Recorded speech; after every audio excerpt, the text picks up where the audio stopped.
As host of the weekly radio series Prairie Home Companion, my next guest claims to be America's tallest radio comedian. He is also the author of this collection, Happy to Be Here, which includes stories and comic pieces that have appeared in The New Yorker and elsewhere. Welcome, please, now, Mr. Garrison Keillor.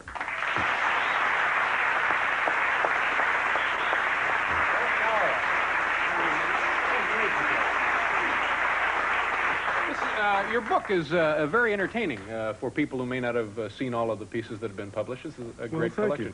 In the beginning of it, you have an introduction there about why a short story or a collection of short stories as opposed to a novel. You've tried to write a novel. I tried to write a novel, David, but I had a basic problem, which was that I was able to move people into a scene. I was able to move people into rooms, but I was never able to get them out again. And I since have figured it out, but back then I would write a scene, and whenever I needed some new excitement, I'd bring somebody else in.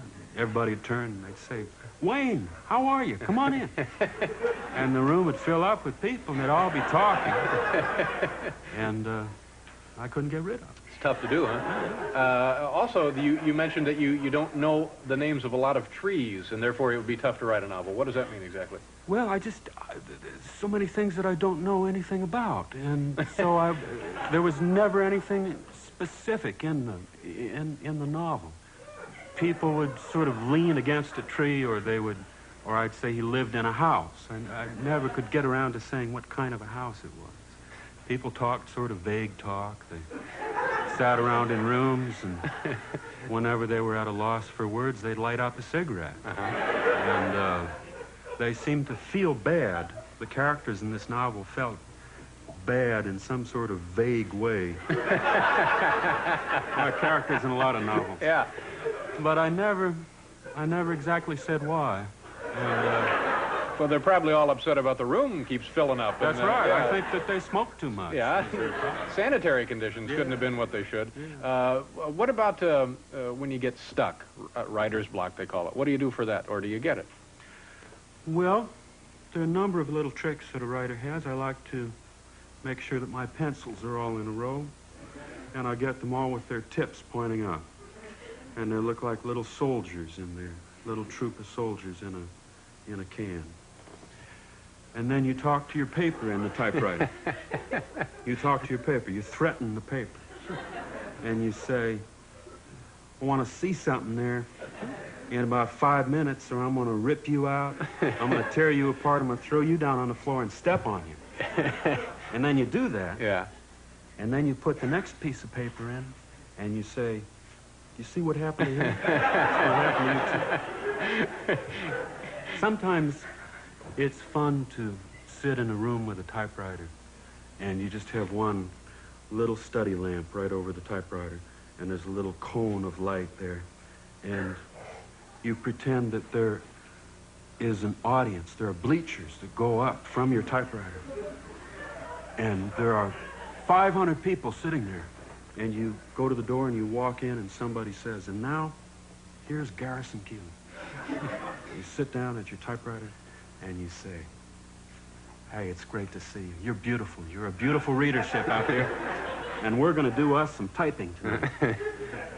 And for my first one, I'd like to do "Now is the time for all good men to come to the aid of the party." Start out with some hits. Here's another one you might remember. And now here's one I just am about to write right now. And then you write it. Something new. Yeah. And that seems to work, and then... No. No. I know you wanted to read a couple of things from the book. Well, I wanted to read you 2 sentences, I think. 2 sentences. Yes. All right. I've been trying to write shorter and shorter as I go on, because I'm trying, I would like someday to give up smoking. And I smoke a lot as I write, so I think if I wrote shorter stories, I'd probably live longer. Uh-huh. So you only smoke when you write? Is that the way? Well, no, but I smoke more then. I Yeah. think of, I look at stories in here, and I think, now that was about a 2-carton story, right? Ooh. Too big a price to pay. Yeah, that's a little grim. Yeah. So when I lived on a farm for a while, I found myself writing one-sentence and two-sentence stories. This is one entitled Driving to Town. One day while driving to town, I was inclined to stop by an old farmer I saw looking over his crop and say, "That's certainly doing well." Then realized I didn't know what that was. Also, it looked burnt. Now, that's a story? There's a story there. Now, you could take that story to a publisher and he'd say, "Great, let's get some leather covers and..." You could take that story to Hollywood and sell that to somebody, and they'd say, "Let's flesh that out a little bit and make that a vehicle for somebody." This is a better one, actually. This is the first one was fine. It was brief. Yeah, it was brief. It was a one-character story. This is a two-character story. This is all takes place in the country. It's entitled At Piggott's, the name of our neighbors. Mm-hmm. Once I went to Piggott's after supper to return the cedar, and he and Darrell were in the old saggy barn carrying hay bales from the weak side that had to be braced up underneath to the strong side already braced.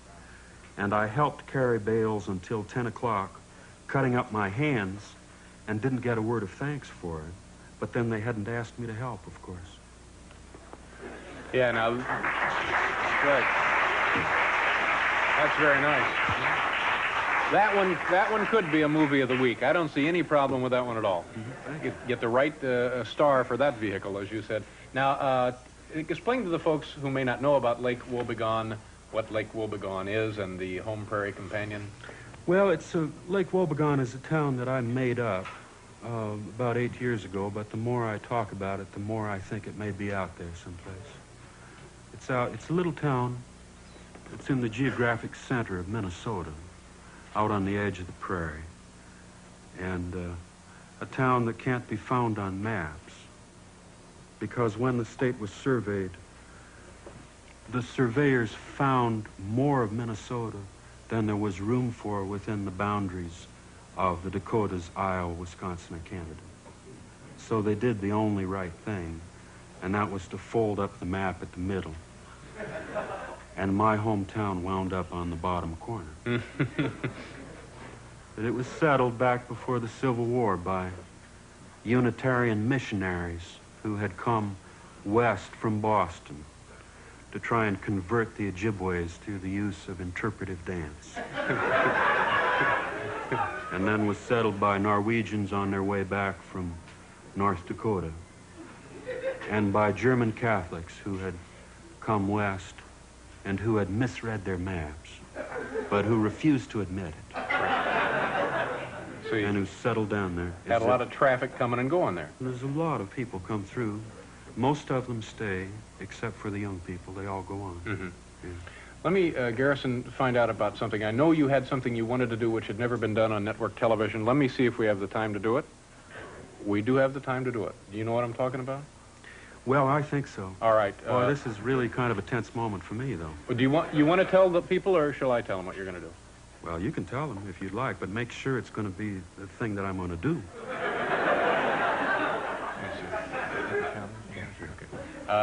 Garrison Keillor, ladies and gentlemen, author and radio personality, would now like to recite the entire list of Minnesota counties. I have done this in 45 seconds. There are 87 of them, just to indicate what we're working with here. And I do them in alphabetical order. All right. Has this been done before? No, we haven't. No, nobody has done this. Just waiting for my sweep hand to come up here to the 9. Okay. All right. Aiken, Anoka, Becker, Beltrami, Benton, Big Stone, Blue Earth, Brown, Carlton, Carver, Cass, Chippewa, Chisago, Clay, Clearwater, Cook, Cottonwood, Crow Wing, Dakota, Dodge, Douglas, Fillmore, Freeborn, Goodhue, Grant, Hennepin, Houston, Hubbard, Isanti, Itasca, Jackson, Kanabec, Candiyohi, Kitson, Couchiching, Lacoparo, Lake of the Woods, LeSueur, Lincoln, Lyon, McLeod, Monoman, Marshall, Martin, Meeker, Mille Lacs, Morrison, Mauer, Murray, Nicollet, Nobles, Norman, Ottertail, Pennington, Pine, Pipestone, Pope, Ramsey, Red Lake, Redwood, Renville, Rice Rock, Roseau, St. Louis, Scott, Sherburne, Sibley, Stern, Stevens, Swift, Todd, Traverse, Wabasha, Wadena, Waseca, Washington, Watonwan, Wilkin, Winona, Wright, Yellow Medicine. Oh, my God! Unbelievable, isn't it, ladies and gentlemen? Very nicely done. The name of the book is Happy to Be Here. It's delightful reading with Garrison Keillor, ladies and gentlemen. We'll be right back.